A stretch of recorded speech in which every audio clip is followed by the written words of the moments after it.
Desde chiquitos nos dicen que no confiemos en gente que no conocemos, en gente extraña, y con justa razón.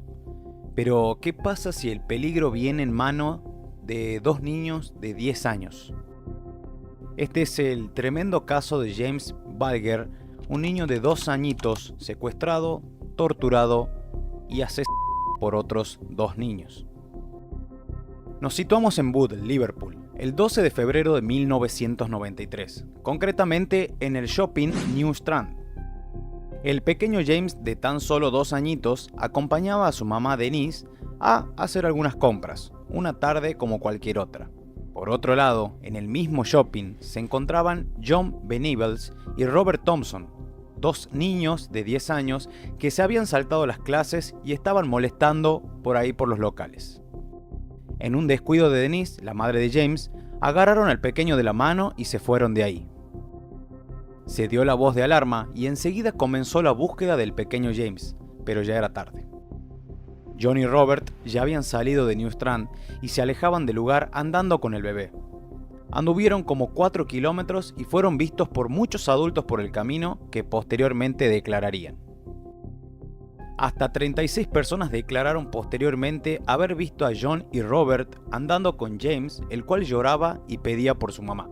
Varios de ellos incluso dijeron que tenía la cara roja por algún golpe e incluso increparon a los niños, pero estos alegaban que era su hermano menor. Al llegar a una de las vías del tren, empezaron con la tortura del pequeño. Le lanzaron pintura azul en los ojos, le lanzaron ladrillos, lo patearon, abusaron de él sexualmente y cuando acabaron con su vida, lo dejaron en medio de las vías con la idea de que un tren lo pasara por encima. Cosa que pasó. Al investigar las cámaras de seguridad del shopping, descubrieron que dos niños, por su altura, habían secuestrado a James. Tuvieron que pasar 2 días hasta que hallaran el cuerpo del pequeño seccionado en 2 a causa del atropello del tren. Al analizar las vías, descubrieron que James había sido desnudado y que habían abusado sexualmente de él. También mutilaron sus genitales, por lo que supondrían que el motivo habría sido principalmente sexual. Esto sería muy importante más adelante. Dado que el caso llamó muchísimo la atención mediáticamente, enseguida revelaron la identidad de los dos menores, John Venables y Robert Thompson, de 10 años. Ambos eran del mismo barrio y convivían con familias desestructuradas. Ambos recibían abusos físicos y psicológicos. Sus padres eran alcohólicos y drogadictos y ambos estaban en una situación completamente irregular.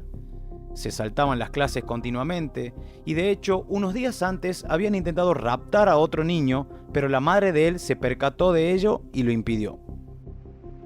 Encontraron numerosas pruebas en la ropa de los dos niños, sangre del pequeño James en las zapatillas, restos de la misma pintura azul y además lo confesaron entre lágrimas. El 20 de febrero fueron acusados del asesinato de James Bulger 7 días después de que este se produjera. Según el detective encargado del caso, Phil Roberts, si no los hubieran agarrado a los niños, habrían vuelto a delinquir. Los juzgaron como adultos a petición expresa del gobierno porque determinaron que eran conscientes de que sus acciones estaban mal y aún así continuaron. Los sentenciaron a permanecer hasta los 18 años en un centro de menores y al cumplir la mayoría de edad serían trasladados a la cárcel de adultos para seguir cumpliendo el resto de su condena, que sería otros 10 años más. Cumplieron penas separados y en centros distintos.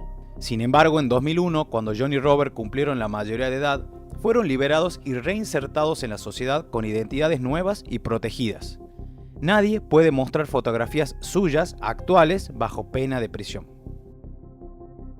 De Robert nada se sabe, pero John fue detenido por posesión de pornografía infantil en 2 ocasiones, una en 2010 y otra en 2018.